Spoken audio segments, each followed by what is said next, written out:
तस्वीर पहचान लीजिए। एक है एथिस्ट कृष्णा, एक स्मोकिंग किल्स नाम से इसका अकाउंट था, एक साइबर हंट वाला था, इसने बहुत गंद मचाई थी, और ये आयुषी आर्यन, ठीक है। ये चारों गाजा के और फिलिस्तीन के मारे जाने वाले बच्चों का और उनकी भूख का मजाक उड़ाते थे। गाजा के बच्चों की मौत का मजाक उड़ाते थे। भगवान श्री राम ने इनको उड़ा लिया ऊपर कि बेटा आओ ऊपर। दिन रात जहर उगलते थे, मुसलमानों के खिलाफ प्रोपेगेंडा करते थे, मोदी सरकार का पेशाब पी रहे थे, लेकिन प्रभु श्री राम को कुछ और ही मंजूर था।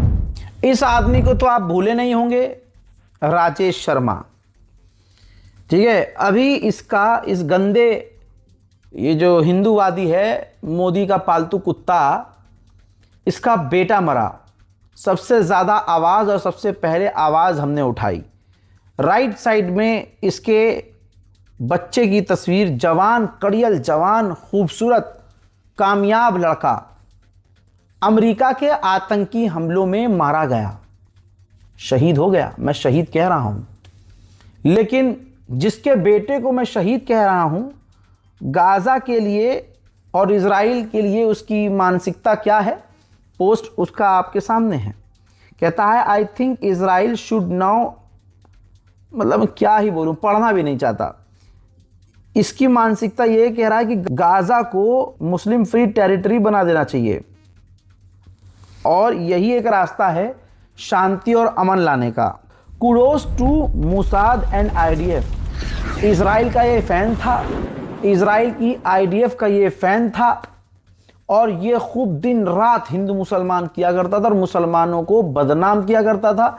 इसके ऐसे भी ट्वीट हैं जिसमें ये मुसलमान लड़कियों और महिलाओं के बारे में गंदी, अश्लील और घटिया बातें कर रहा है, उनके साथ सोने तक की बातें कर रहा है। प्रभु श्री राम ने ऐसा डंडा किया कि इनकी सारी नफरत अब किनारे हो गई, और इसी का बेटा मारा गया इसके दादा के, मतलब दादाजी है ना डोनाल्ड ट्रम्प, इनके हिंदू समुदाय के दादा, क्योंकि मोदी हिंदुत्व नेता और मोदी ट्रम्प को कुछ कह नहीं सकते। तो भाई दादाजी ने, क्योंकि फाफा के फाफा ने कत्ल किया है इनके बेटे को, सगी औलाद को, तो ये ट्रम्प के खिलाफ छोड़िए, ये चू तक नहीं कर पाए। तो मुसलमानों की नफरत इस कदर है कि अगर आप देखें किसी के सीने में मुसलमानों के लिए नफरत है ना, तो अपनी सगी औलाद का भी नहीं हो सकता। उसकी लाश पाने के लिए तड़प रहा है। लेकिन मोदी सरकार और डोनाल्ड ट्रंप के आगे कोई सवाल नहीं कर रहा है। फिलहाल के अपडेट में इतना ही। ईरान की जीत आप सभी को मुबारक हो। जय हिंद।